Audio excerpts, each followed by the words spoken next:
மக்களே நேற்று நிஃப்டி செம்ம ரேலிங்க. கிட்டத்தட்ட பார்த்தீங்கன்னா வாலட்டிலிட்டியும் அதுக்கேற்ற மாதிரி ஈக்குவலண்ட்டாக இருந்துச்சு. நேற்று பார்த்தீங்கன்னு வச்சுக்கிங்களேன், மார்க்கெட் ஓப்பன் ஆச்சு 220 பாயிண்ட் கீழே வந்துச்சு. திரும்பி 370 பாயிண்ட் மேலே ஏறிச்சு. அதுக்கப்புறம் ஃபைனலாக அகெயின் 120 பாயிண்ட்ஸ் கீழே இறங்கிச்சு.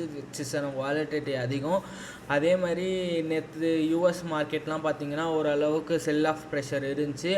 ஆனால் பார்த்தீங்கன்னா இப்போ யூஎஸ் ஃபியூச்சர்ஸ்லாம் ஹையராக ட்ரேட் ஆகின்னு இருக்குது. காரணம் என்னென்னா, பாகிஸ்தானோட ஹையர் அஃபிஷியல்ஸ் பீஸுக்காக பேசுகிறாங்க. இது ஏன் ரொம்ப முக்கியமாக படுதுன்னா, பாகிஸ்தானில் அதிகமான ஆளுங்க யாருன்னா ஷியா முஸ்லீம்ஸ். அதே மாதிரி இஸ்ரேலையும் ஷியா முஸ்லீம்ஸ் அதிகம்.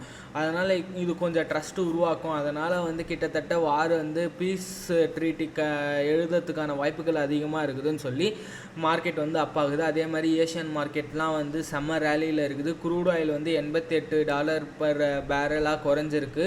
ஸோ கிட்டத்தட்ட எந்த பக்கம் பார்த்தாலும் ஒரு பாசிட்டிவ் இருக்குது. பட் இந்தியன் மார்க்கெட்டில் பார்த்தீங்கன்னு வச்சுக்கோங்களேன், ஆனால் இன்னுமே ஒரு லோயர் சர்க்கியூட் ஹிட் ஆகும்னு சொல்லி நிறைய பேர் பெட்டிங் பண்ணின்னு இருக்கிறாங்க ஃபியூச்சர்ஸ் அண்ட் ஆப்ஷனில். ஸோ இன்றைக்கி மார்க்கெட்டோட சப்போர்ட் அண்ட் ரெசிஸ்டன்ஸ் பார்த்தெல்லாம் நிஃப்டி 22,900 க்ளோஸ் ஆச்சு. என்னை பொறுத்த வரைக்கும் இன்றைக்கி பாசிட்டிவில் தான் போகும். 23,100 இல்லைனா 23,200 அது 300க்கு மேலே க்ளோஸ் ஆயிடுச்சுன்னா கொஞ்சம் புல்லிஷ் மோடுக்கு நம்ம போயிடுவோம். பார்த்தீங்கன்னு வச்சுக்கிங்களேன், 24 ரூபா போயிடுச்சுங்க டாலரு. 22ல் இருந்துச்சுங்க 2 மாதத்துக்கு முன்னாடி. நான் இன்னும் உங்களுக்கு தெளிவாக ஸோ $24 கிட்ட ட்ரேட் ஆச்சு நேற்றுலாம். இப்போ தான் கொஞ்சம் கூல் ஆஃப் ஆகிருக்கு. ஸோ இந்தியா விக்ஸுமே கிட்டத்தட்ட பயங்கரமாக க்ராஷ் ஆகிடுச்சு. 7% இந்தியா விக்ஸ் க்ராஷ் ஆகிடுச்சு. க்ரூட் ஆயில் $88 தான் ட்ரேட் ஆகின்னு இருக்குது. ஸோ கிஃப்ட் நிஃப்டி பார்த்தீங்கன்னு வச்சுக்கிங்களேன், 150 பாயிண்ட் கேப் அப்பாக இண்டிகேட் பண்ணுது.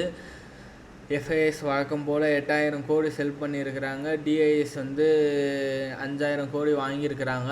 இந்த மந்தில் மட்டும் எஃப்ஐஎஸ் 1 lakh crores செல் பண்ணியிருக்கிறாங்க. விச் இஸ் ஆஃப்டர் அக்டோபர் 2024க்கு அப்புறம் இந்த மந்த்து 1 lakh crore அச்சீவ் பண்ணியிருக்கிறாங்க. ஸோ பெருமிதம் கொள்கிறது இந்தியான்ற மாதிரி.